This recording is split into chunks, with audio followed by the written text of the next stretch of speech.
This is an artist. And this is a computer. This is art made by an artist. This is art made by a computer. And this is art made by an artist and a computer, which was created at the exact moment the buyer purchased it. And this is me, back on June the 11th, not buying Tyler Hobbs' Fidenza for a measly 0.17 ETH because, I thought generative art was dumb.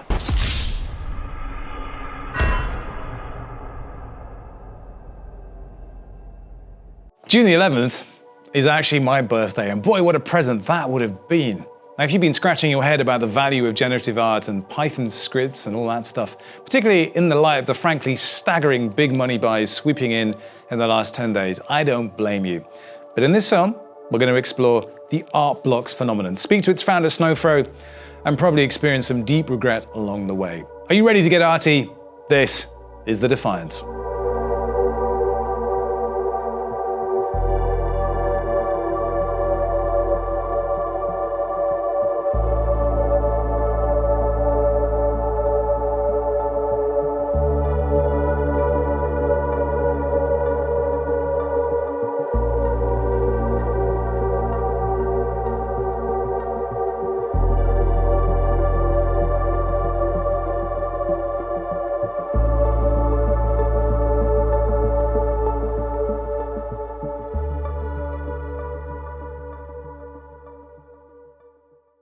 During the big NFT surge of the past spring, the hype was around one-of-ones, exclusive sales from named artists that brought the muggles scrambling for any way they could to access Platform 9 and 3/4. But didn't that all feel also very Web 2? There was some cool work created and sold, but to me, the best work to come out of this space has always been the work that feels like it could only exist here, a genuinely crypto-native experience. And with generative art, styled by humans but executed by code, I feel like we have something that fills that brief. Personally, I was pretty slow to see it, but now it seems so obvious. And perhaps this explains why, of all the JPEGs, in all the websites, in all the world, it's these ugly bastards who have inexorably claimed the mantle of poster punks for the crypto generation. And their importance to the art block story will become apparent once we meet the legendary punking instigator himself, Snowfro. But first, let's take a moment to hear from our spunking instigators. I'm of course talking about our sponsors, the ones that make this channel possible. The first one up is Balancer, who've been a fantastic supporter of the Defiant and consistently proven themselves to be one of the best DeFi protocols in town. Their gas-optimized vault architecture makes trading cheaper than anywhere else. Liquidity providers can optimize their fee earnings using the dynamic fee system that automatically adjusts to market conditions. You can also use asset managers to lend out idle assets, dramatically increasing your capital efficiency. And because Balancer is an open platform for flexible, automated markets, you can choose from stable pools or weighted pools, and in the future, tons and tons more designs will be created that frankly, we don't even know about yet. Check it out at balancer.fi. Our next sponsor is Aave. Fun fact, the name Aave is actually taken from the Finnish word for ghost. And it's a decentralized, open source and non-custodial liquidity protocol built on Ethereum. Depositors earn interest by providing liquidity to lending pools, while borrowers can obtain loans by tapping into these pools with variable and stable interest rate options. Deposit into Aave protocol and receive A tokens, which accrue interest every second right in your wallet. And it's fun just seeing your balance just go every second. Swap any of your deposited assets at any time to get the best yields on the market. And for the developers out there, Aave features access to DeFi building blocks like flash loans and credit delegation. The Aave protocol liquidity pools are now available on Ethereum and everyone's favorite sidechain, Polygon.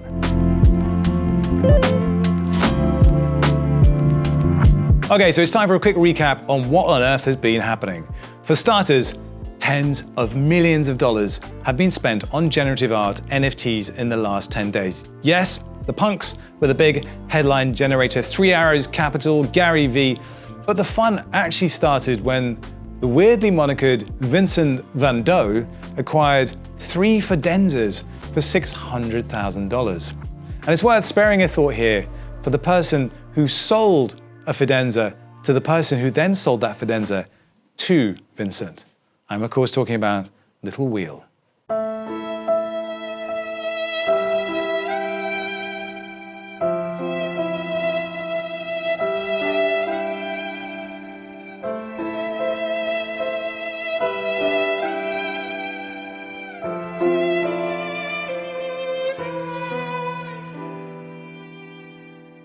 looking at the OpenSea transaction now is pretty depressing. And you got to remember that like 2 months ago, like the markets didn't really care that much about NFTs. So when I was minting them, it's like the contract was selling off super, super slowly. Like no one was paying attention. And I had this like idea that what I'd do is I would just mint from the contract and then dump onto OpenSea. So I think I had like 0.1 ETH in my wallet or something because everything was on Matic. But I would mint from the contract and then dump onto OpenSea so I could keep minting more because I really liked the pieces. And that's kind of why it hurts so much. But yeah, I had this stupid idea and I just dumped without looking at any of the trades or anything else just to keep minting.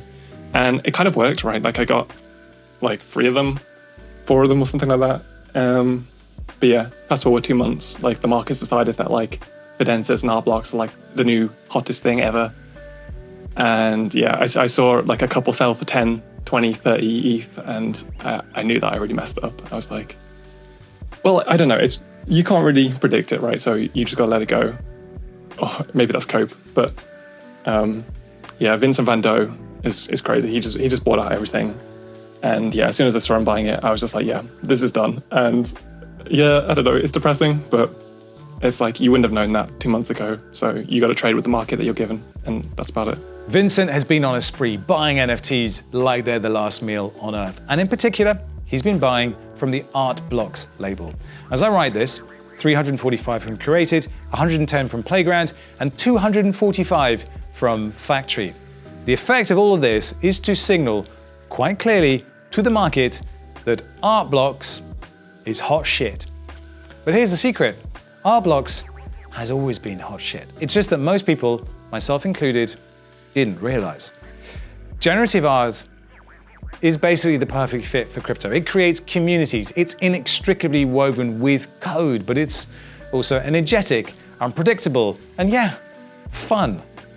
So what exactly is generative art? Well, if we go straight to the internet's encyclopedia, Wikipedia, generative art refers to artwork that's in some way created by an autonomous system. Generally, that means non-human. Now, in the NFT space, what this typically refers to is an algorithm created by an artist coder where the NFT minting process itself generates the art. Sure, the algorithm will set attributes such as color, shape, curves, etc., but the mix of those attributes is randomly generated in the minting process itself. So no two pieces will be the same, and both the artist coder and the buyer have no idea what the piece will look like before it lands in your wallet. You are in the hands of fate. So to show you how that all looks, I went and did a drop myself. So this is it. It's 2 minutes to the drop and we're going into full attack mode. So the first thing I'm going to do normally is look in Discord and track the conversations that are going on there. Fortunately, this drop is an open drop, so it's going to be open for the next 45 minutes. But the tactic here is not to go in the first couple of minutes because people will be spamming hard or the gas will surge and we don't want that. The other thing we do is we keep an eye on the gas. So I use this little widget here, which is gas now, and this will tell me what's happening with the gas situation. And it's now 1 minute to the drop, so we can keep an eye on that. But the good thing is we will have time to bed in and mint. But I'm reckoning that I'll leave it a couple of minutes, see what happens, and then start to see what people are actually minting. So what I will do is I will check in the Art Blocks main channel, we'll start to have a look at some of the conversations that are going on there. And then it's just like wait for the moment. And these Art Blocks drops, it is so exciting. Like normally when it's a limited drop, you're just like, but this one, what we're going to try and do is we're going to try and breathe luck into these mitts and roll something really cool. But we don't know what we're going to get because, as Snowfro told us, there's just this little magic thing that happens. The hash, the string, the art, the algorithm, and then there it is. Let's see what happens.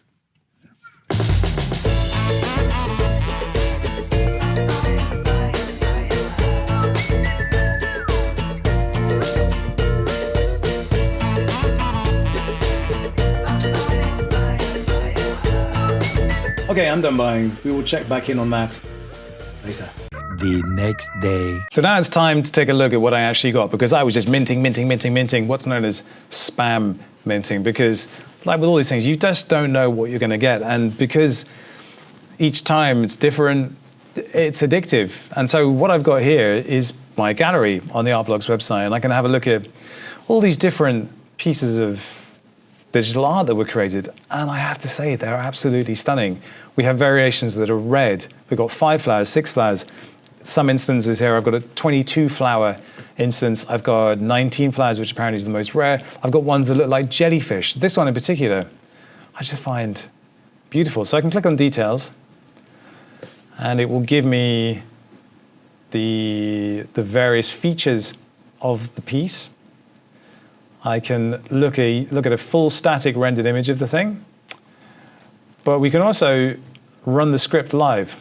If we look at the live script, it says we can visit the live script, which will run the script in the browser and generate the content in real time. And some instances on Art Blocks, you can actually manipulate the image in 3D, like transitions, for instance, which I have some of. So we can have a look at those. So here's transitions, which is from Jason Ting and Matt Billfield. Same thing again. If we select the image,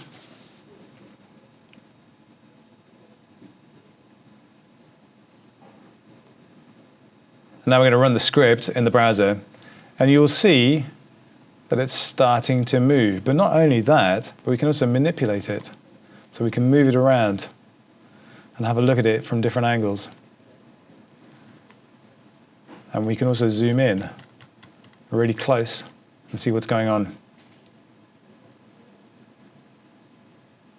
And after a while, it starts to become kind of mesmeric. And yes, it is quite a simple thing. But when you think about how it's created and the elegance with which the code has been implemented, then it starts to get a lot more arresting, interesting, collectible. So look, all of this is nothing new, really. Artists have been playing around with computer-assisted art since the 1960s. Raymond Auger's robot painting machine is a good early example. And today, the very best artist coders like Rafik Anadol are creating work that is both stunning and awe-inspiring. But Art Blocks inhabits a different kind of space. Here you have the thrill of the roll when you mint. There's the ease and speed of trading on OpenSea, and there's an instant global community to tap into. And each successive drop both enriches and gains stature thanks to the ones that went before. Now, again, like I said, it all seems so obvious now, but Art Blocks hasn't even been around that long. And it all starts with the journey of one man who early on realized there was something genuinely special here.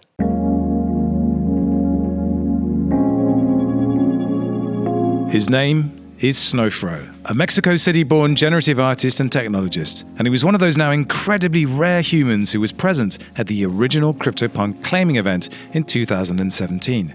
Today he owns over 60 of them, including 7 zombies, 2 apes, and a partial claim to one of the 9 aliens, the rarest CryptoPunk character of all. He's also one of the few Lava Labs designated CryptoPunks moderators, recognizable by his distinctive Fro zombie. But there was something nagging the Fro, a crucial question that needed answering. The idea for Art Blocks came while I was claiming my CryptoPunks. As I was claiming my CryptoPunks, I was baffled by the fact that I was able to claim all the rare ones, all the zombies. Like I literally got to pick the ones I wanted. And I thought, man, blockchain technology can totally fix this. I can click a button that says claim, and some math would be done in the background, and I would be presented with my CryptoPunk, whether it was a zombie or an ape or an alien, based on the odds of it occurring, not based on my inclination to select the ones that I really wanted to select. And so Art Blocks is born. You have to convince artists that blockchain is a thing, that NFTs are a thing, and that there's an audience for what they're doing. How hard was that? In 2018, it was impossible. In 2018, if you wanted to explain to somebody what an NFT was, you had to explain what the smart contract was, and then you had to explain what Ethereum was, and then you had to explain what a distributed ledger was, and then you had to explain, just to kind of sum it up, what Bitcoin was and how this all kind of tied together. And it was just this really long conversation. So finding the Venn diagram between a creative coder and someone that understood blockchain enough to not feel completely intimidated was very difficult, almost impossible. But the word now is firmly out, and with huge sums being earned in the secondary market, has the original vision of Art Blocks as a platform for artists been lost? I think we have a significant amount of members of the community that really are not necessarily chasing profits right now, I hope, at least, because I think that's what kind of keeps me excited. But I think it's this I think a lot of it has to do with the ability for someone to own this tiny little sliver of an artist's soul. Like the artist puts together this piece without knowing what the outputs are going to be, and then you experientially create the piece based on the artist's work, and you end up with this thing that belongs to you. You created it. And obviously people sell it sometimes, and that's part of this mad crypto world that we're in. But the idea that you have this piece and it's unique and makes you an individual, especially during COVID and like this whole thing where everyone's just on computers all the time, I think there's just this really beautiful thing where the individuality that comes from purchasing a piece on Art Blocks becomes infectious, not just for yourself, but then when you start sharing with other people in the Discord what you got and what they got, and people start putting together this beautiful emotional connection to this piece of art. I think that has a lot to do with it.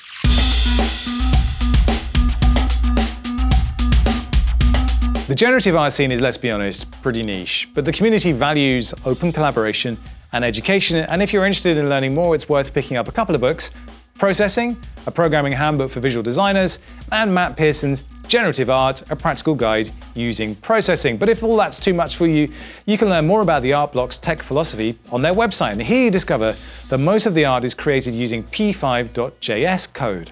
p5.js is a JavaScript library for creative coding. And the goal is to make coding accessible for everyone, not just programmers. So people like artists, educators, beginners, or me.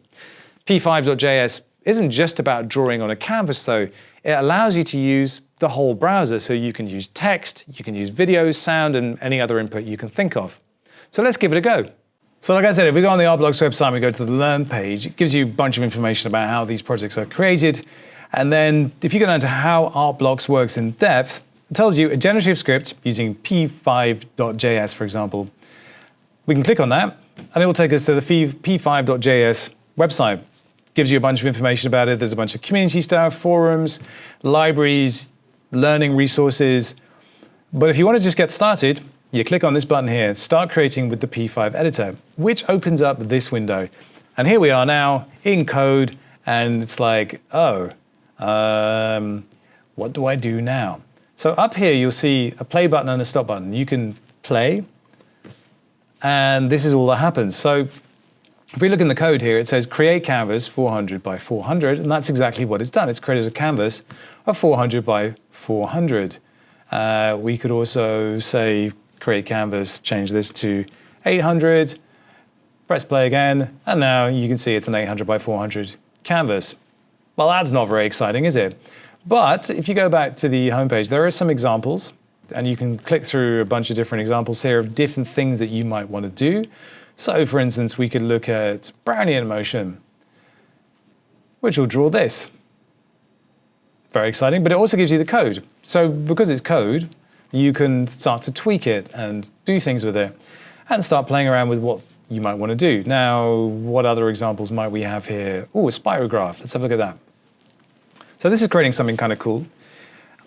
It's very basic, but you can start to see how these shapes, these ideas, these feelings of movement could start to inform something a lot more refined, add color in there, add some randomness, add some wiggliness, some turbulence, these kind of things to create something that's starting to look like a project that could be on Art Blocks. We're a long way away from that now.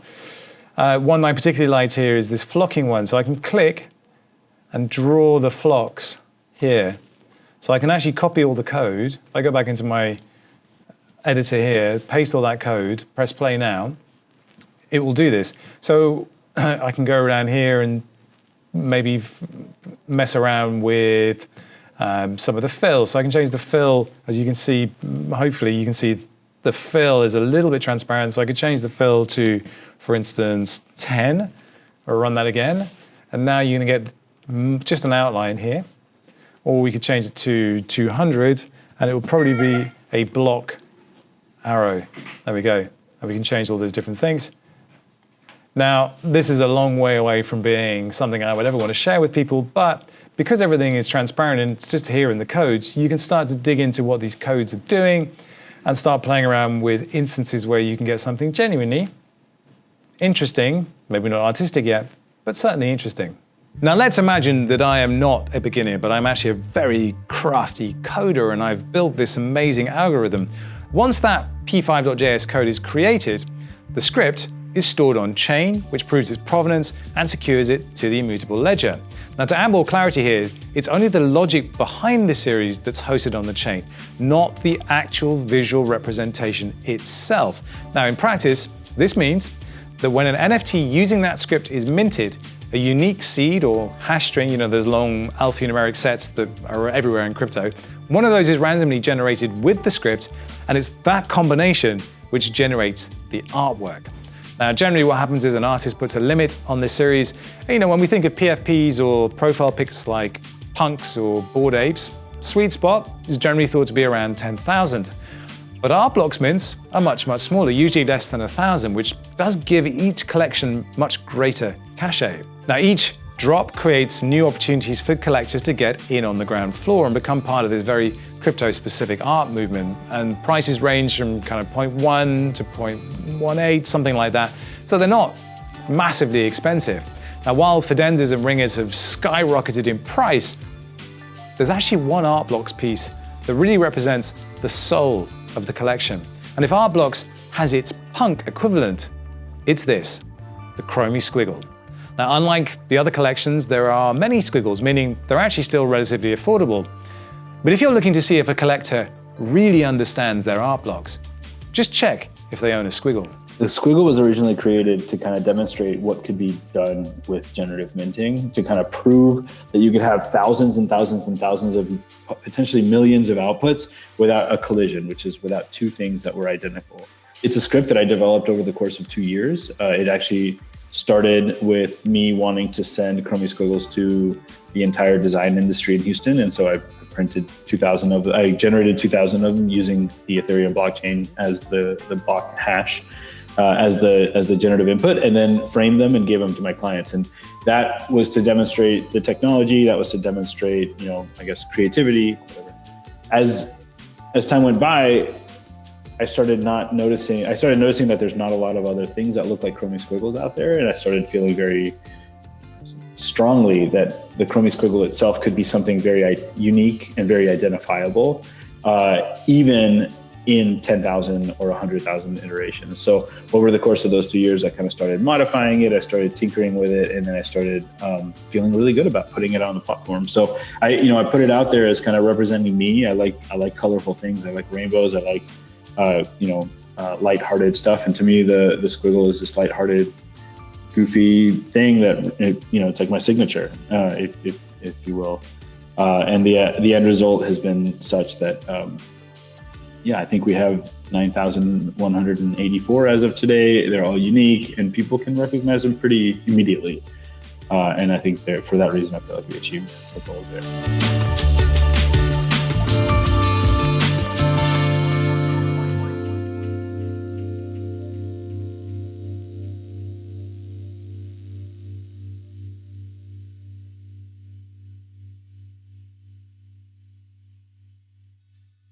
So there are currently 3 labels on art blocks. There's Curated, Factory, and Playground. The Curated collection is, as the name suggests, curated by the art blocks team, and these projects are vetted and are supposed to add something unique to the overall body of curated work. And according to art blocks, they represent the best vision for the art blocks platform.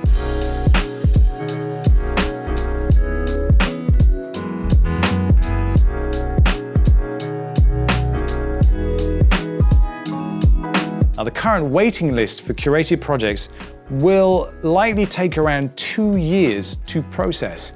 So there is no shortage of artists looking for exposure on the platform. Then there's Playground, and once an artist has a curated project, they can then release a more experimental project on the platform.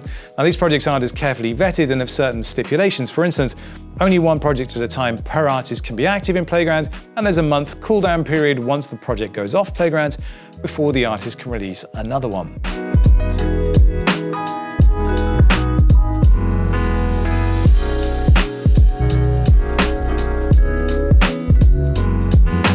Finally, there's the Factory collection, and this is the newest collection type, looking to solve the problem of too many artists wanting to get onto the platform itself. And in Factory, Any artist can showcase their work, but before they can create another series, they must sell out the first. And like Playground, they'll also have a 1-month cooldown in between projects.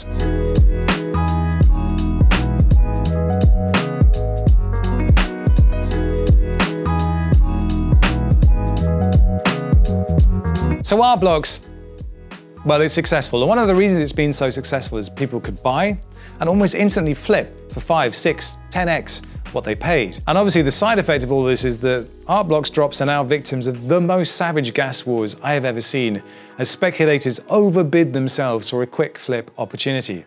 None of this benefits either Art Blocks or the artists themselves, with all that additional value jumping straight into the pockets of the miners. So what can be done about this? We originally wanted everyone to be able to buy art for an affordable price, because the artist is going to be making, even at 0.1 ETH, the artist is making life-changing money with a drop of 1,000 iterations.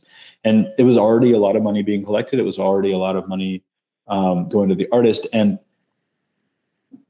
we love that it made it to where people could each individually mint something and own something from such a brilliant mind.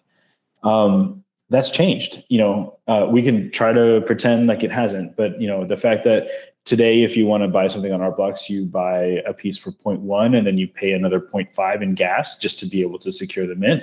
So yeah, I guess from an egalitarian perspective, you can still buy it for 0.1, but you're actually out of pocket 0.6. So that is no longer feasible. And it's not just because of the gas wars, it's because there's no price discovery. So Art Blocks is looking for ways to create price discovery. That is what's missing in this ecosystem for us. That's what's missing in this ecosystem for most NFTs out there. We don't know what the consensus value is going to be. And you have to consider consensus value at the moment of minting, consensus value 24 hours later, and then consensus value 3 months later. If you have a long-term, mentality towards this, then 3 months later, a year later, 3 years later, your $300 NFT could be worth $1 million. It could also be completely worthless.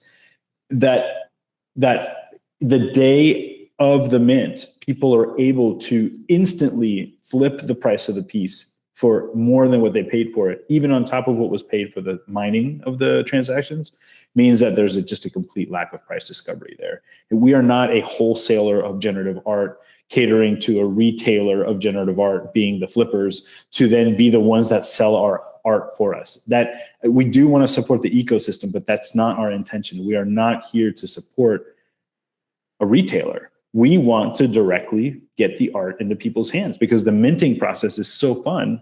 Creating it on demand is so special that we don't want people to miss out on that.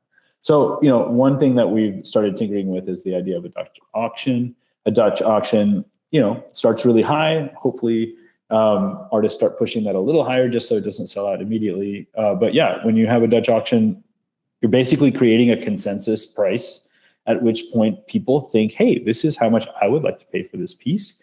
And so there's not a huge opportunity. There's not a huge upside for people that want to buy the piece literally just to mint it, because we've already kind of established what the value of that piece is by consensus in advance.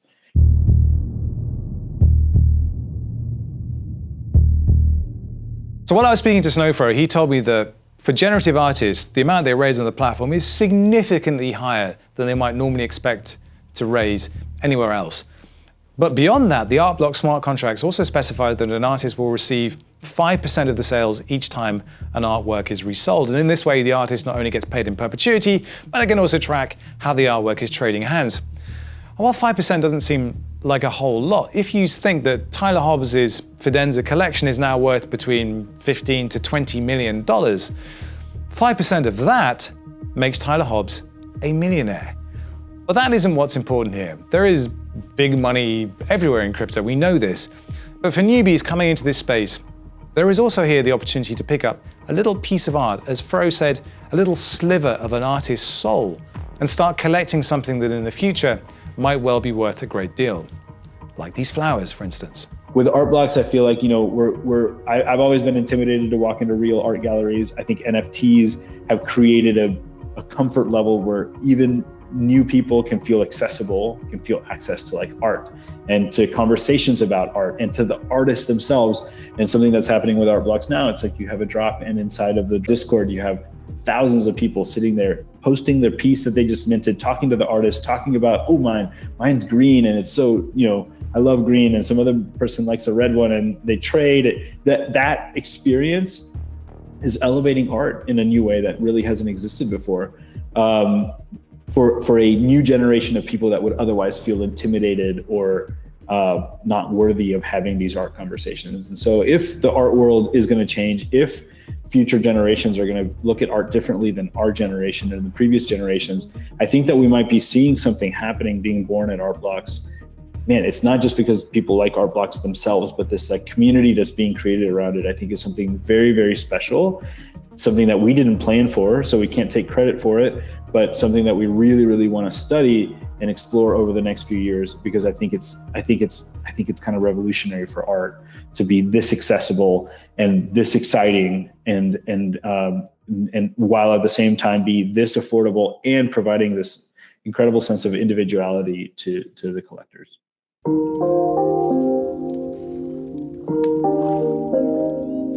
I clearly remember my first ever response to Art Blocks. I didn't get it. I just thought this was lazy art. You were just pressing F5, refresh, F5, refresh, F5, refresh. I couldn't understand why a computer doing all the work could be art. And it's taken me time to find a way into my own appreciation of what's here. Firstly, though, the community is phenomenal. It's niche and it's weird and it's nerdy, and you have this feeling of being at the beginning of something different, something strange that has value, but it's also artistic and you feel cultured. The randomness of minting is also exciting. You don't know what your roll is going to throw up, and that's always a thrill. And then there's the art itself. I don't love all the pieces there. Some playground and factory pieces I think are more beautiful than the created ones, which are supposed to be the blue chip ones, but some, honestly, are stunning. And what's maybe not made clear enough is that taking a piece of code and compelling it to deliver beautiful results, not one time in 1,000, but every single time. That requires an exceptional level of skill. Now, what generative artists normally do is they run the algo thousands and thousands of times until they get that one extraordinary outlier that creates something beautiful. But here, they're not allowed to do that. They have to give the code to the people who are minting and say, I trust that this code is good enough that there's going to be, enough of these that make me look good as an artist. That's quite a big leap of faith. See, normally in collections, you'll find there's one or two that didn't quite work out right. There's always a runt somewhere.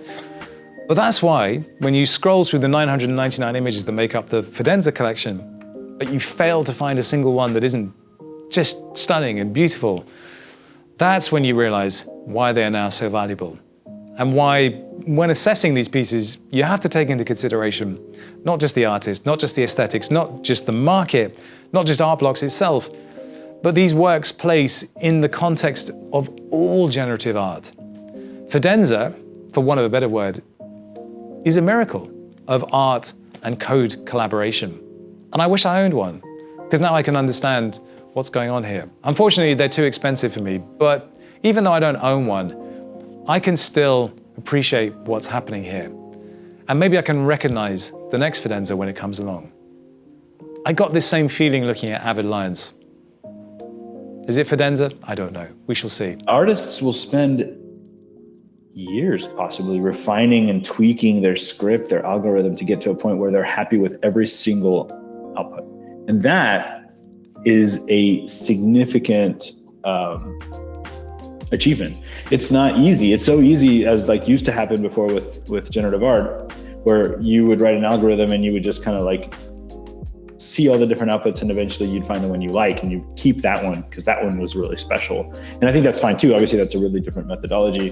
What Art Blocks has done is it's forced the artist to not just like get to filter and curate from within their collection, but be willing to put something out where every single thing meets their expectation and represents them as an artist. And I think that's where the majority of the skill lies. But as Snowfro said, there is something here about exposing new generations to art and culture in a completely new way. Not all Art Blocks pieces are going to go for 10-figure sums. Sometimes there are bigger collections with a much lower buy-in, like those flowers I picked up in the drop. Or you can pick up a chromie squiggle and just start that journey and be, an OG. But those flowers, I don't really care about the price. I just think they look beautiful. And sometimes that really is enough. From the arty side of the block, this was the Defiant.